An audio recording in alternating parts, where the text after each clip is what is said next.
Sir आपकी as क्या है? 67 है सर सब्र तो होगा बहुत सारा ना। मैं आ रहा हूं सर, आ रहा हूं, just give me a second, just sir give me a second. Degree challenge नहीं करनी, लोग तो मोदी साहब की डिग्री बहुत चैलेंज करते हैं और करते हैं। स्मृता ईरानी की डिग्री चलती है, वो खुद बोलती है मैं येल यूनिवर्सिटी से पढ़ी हुई हूँ। भाई एक मिनट, एक जना बोल रहा है ना, आपके पास तो सारी डिग्री है ना, आप ही ने तो यूनिवर्सिटी का नाम लिया ना अभी थोड़ी देर पहले, मेडिकल कॉलेज का नाम। जी एक बात, लास्ट पॉइंट मैं और कहना चाहता हूं, ये चुनाव देश के लिए बहुत जरूरी है। दिल्ली और मैं डिबेट से आपको आउट कर दूंगा, मैं आपको बिल्कुल फोन कर रहा हूं। देखिए आप किसी लो, मैं मेरी बात सुनिए, इस डिबेट से अगर आप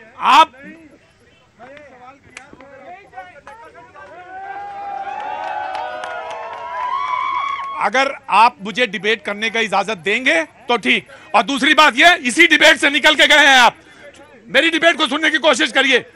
मेरी डिबेट में जा साहब, इतना बड़ा कद हो गया, इतना ईगो हो गया तो मेरी डिबेट में माफ करिएगा, चुपचाप हटिए हटिए। अगर आपका इतना ईगो हो गया है और इतना बड़ा कद हो गया है कि अब आप यहां समा नहीं पा रहे हैं तो माफ करिएगा मुझे। बैठिए आप, बैठिए। मुद्दे की बात मैं भी कर रहा था, मुझे मुद्दा रखने देंगे कि नहीं? बीच में डिस्टर्ब करते हैं आप।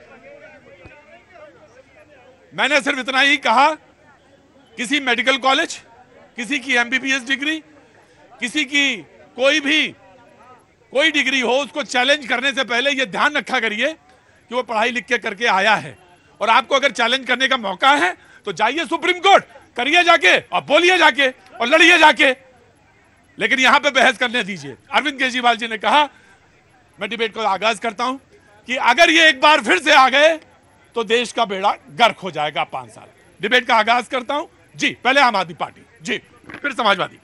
देखिए आज हिंदुस्तान के अंदर जिस तरीके से तानाशाही सरकार चल रही है, जहां जहां भी इनको भारतीय जनता पार्टी को वहां सत्ताविहीन करते हैं, जनता वहां अपने एजेंसियों के थ्रू, संवैधानिक एजेंसियों को दुरुपयोग करते हुए अपने राजनीतिक लोगों को लगा करके, एलजी लगा करके, सीबीआई लगा कर, ईडी लगा करके वहां की सरकार हड़पने का प्रयास करते हैं। तो एक बात तो है, जनता के मतों का अपमान करते हैं, ये देशभक्त नहीं हो सकते।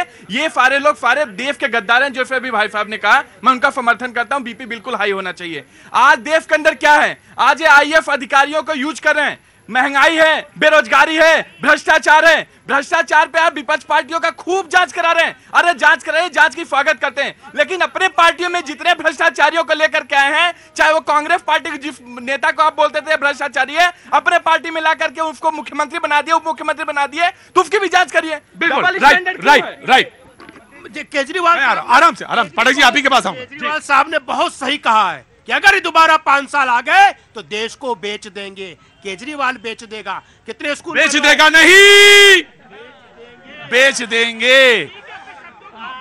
एक बात ध्यान रखिएगा, मेरी डिबेट में कोई भी हो, मैं आप जानता हूं बहुत आदर के साथ बोलते हैं, बेच देगा नहीं चलेगा, बेच देंगे चलेगा, अनुशासित वे में चलेगा, कोई चाहे कोई हो।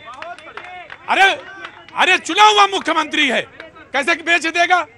कोई ऐसी बात है, बेच देंगे। कहिए आप, अनुशासित होकर बोलिए, मैं तैयार हूं। स्कूल बना दीजिए, पूछ लीजिए, कितने हॉस्पिटल बनाए पूछ लीजिए, कितने को रोजगार दिया पूछ लीजिए, 12 लाख 8 साल में, आज तक एक ब्रिज नहीं बनाया पूछ लीजिए। अरे ये पूछेंगे क्या, ये बेचने के लिए पड़े हैं। कहां से आना हुआ? सर ये भी काम करता हूँ। कहाँ काम करते हैं? टैटू का काम करते हैं। अंदर आओ।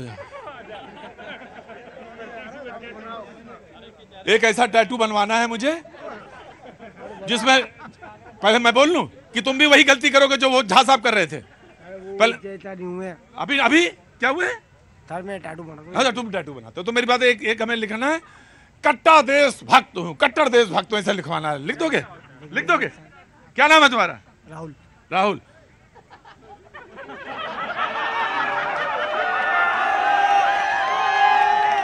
बहुत अच्छी बात है जी। हाँ जी, मैं आया, नीति आया। देखिए, आम आदमी पार्टी ने जो अरविंद केजरीवाल जी ने जो ट्वीट किया है, सबसे पहले बताइए कि आने से पहले दोनों बोला करके कौन कहता था कि लालू यादव चोर है, शरद पवार चोर है, इनके लिए हमारे पास इतनी मोटी फाइलें हैं। दिल्ली में कॉमनवेल्थ गेम्स हुआ था और उसकी घोटालों की इतनी लंबी फाइल थी, कहां गई वो? क्यों दोनों हाथ उठा के उन सारे नेताओं के साथ गलबैया करते रहते हैं? रही बात दिल्ली में, 2014 के बाद पूरे भारतवर्ष में 15 एम्स बने हैं और ये जो कांग्रेस के प्रवक्ता महोदय मेरे डिस्ट्रिक्ट में एम्स अभी निर्माणाधीन है या होगा, उसका मजाक उड़ा रहे थे। अरे पटना में एम्स बन के तैयार हो चुका है, भुवनेश्वर में एम्स बन के तैयार हो चुका है, दरभंगा में भी बनेगा। ऐसा मजाक मत उड़ाओ, दरभंगा में भी एम्स बनेगा और वहां भी लोगों का इलाज होगा। क्यों नहीं? इतने दिनों से एक ही एम्स जो दिल्ली में था उसमें लोगों का इलाज हो रहा था। कांग्रेस पार्टी तो 60 दशक से भारतवर्ष में राज की। आज अपनी डिबेट में एक नए प्रवक्ता को मैं जोड़ना चाहता हूं, काफी बेचैन आत्मा है। आइए, आपका स्वागत है। आइए, आज आपसे आज यहाँ, अरे बैठिए आके, नहीं बैठिए आके, आइए बैठिए, तुम इधर आ जाओ, या बैठो, नहीं बैठ जाओ, ये कोई सी बात, बैठ जाओ यहाँ पे। हमें हमारे टीचर ने, प्रिंसिपल ने बताया था जो सबसे शैतान बच्चा उसी को अपने समाज मॉनिटर बना दिया आज मैंने, समाजवादी पार्टी जी। मैं, इस देश के युवा मेरे सामने खड़े हैं, माँ भारती की कसम है, सौगंध है, आपको सच बोलना है। बिल्कुल। क्रिकेट का भगवान कौन है? सचिन तेंदुलकर। उनसे भी बड़ा कामयाब कौन है? कपिल देव से भी बड़ा नाम कौन है? महेंद्र सिंह धोनी से बड़ा रणनीतिकार कौन है? भारतीय जनता पार्टी की नजरों में जय शाह है, बीसीसीआई के सेक्रेटरी हैं साहब। 86 लाख की कंपनी 10 सालों में 1600 करोड़ की हो गई। भाई क्या करते हो साहब? एक बार उनकी काबिलियत देखो और बताओ अंधभक्ति क्या है, देशभक्ति क्या है, और भारत माता की जय बोल दो एक बार, बोलो भारत माता की। धर्मेंद्र जी, हाँ जी, अखिलेश के पास संपत्ति कहाँ से आया? मुलायम सिंह जी साइकिल से चलते थे। इधर आइए, आगे आइए।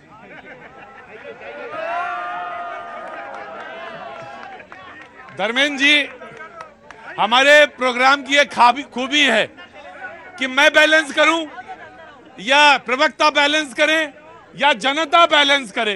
बैलेंस तो तुरंत हो जाएगा, तुरंत बैलेंस हो जाएगा। जी बाबूजी, क्या नाम है आपका? मनोज कुमार सिंह। कहाँ के रहने वाले हैं? झारखंड से। झारखंड में क्या काम करते हैं? झारखंड में बिजनेस है। बिजनेस है जी। कैसा चल रहा है बिजनेस?